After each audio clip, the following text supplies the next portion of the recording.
Imagine a story as a jigsaw puzzle. You keep adding more pieces, and eventually a picture emerges. Agatha Christie was great at withholding the vital piece until the very last second. It slots in, and suddenly you realise, the Doctor did it. It's an enormously satisfying storytelling technique. But what about writers that don't ever give you that vital piece of the puzzle? Welcome to A Genteel Black Hole, the home of my bookish rambles. My name's Ali. Or is it?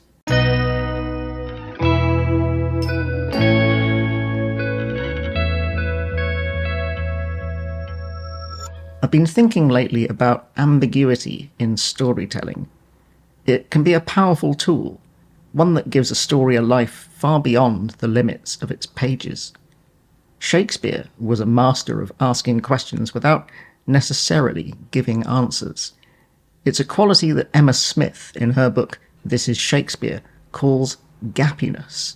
So much of Shakespeare on the page is unspecified, not just thematic questions, but character descriptions, locations, and stage directions.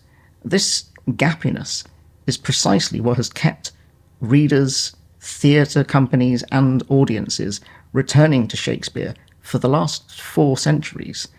We are forced to bring something of ourselves to his work. We must fill in the gaps in the jigsaw puzzle, and how we fill those gaps will naturally vary. My Hamlet is not your Hamlet.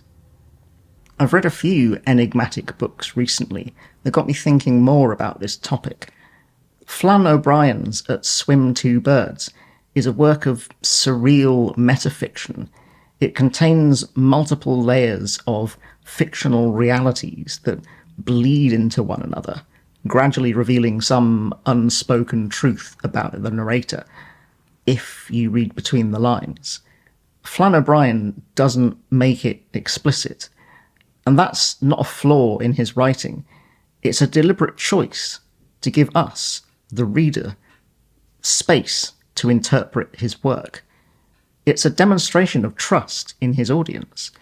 The book speaks for itself, and by making us meet it halfway, it keeps on speaking inside us long after we've read the final sentence.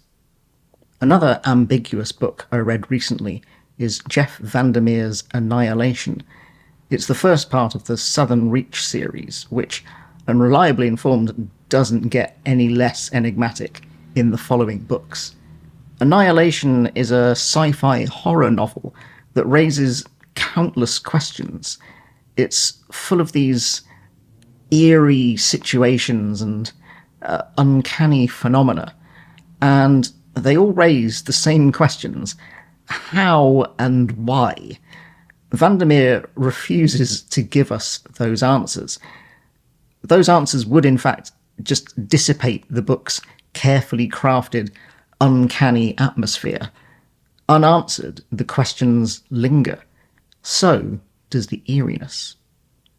By contrast, I saw a film recently that didn't seem to trust its audience at all. There were frequent flashbacks and voiceover narration to clarify the story every step of the way. There was no room for questions, uncertainty, discovery. It was a frustrating experience. The film was, in many ways, very good.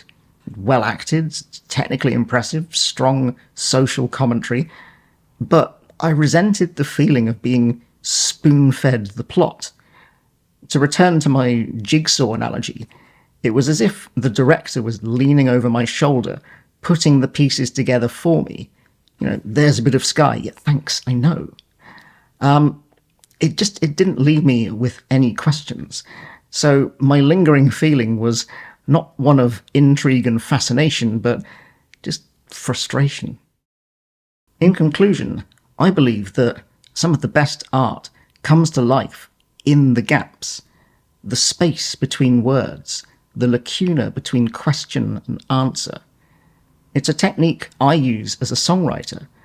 Ending a song on an unresolved chord suggests that the emotions in the song are also unresolved. Ultimately, what I'm saying is,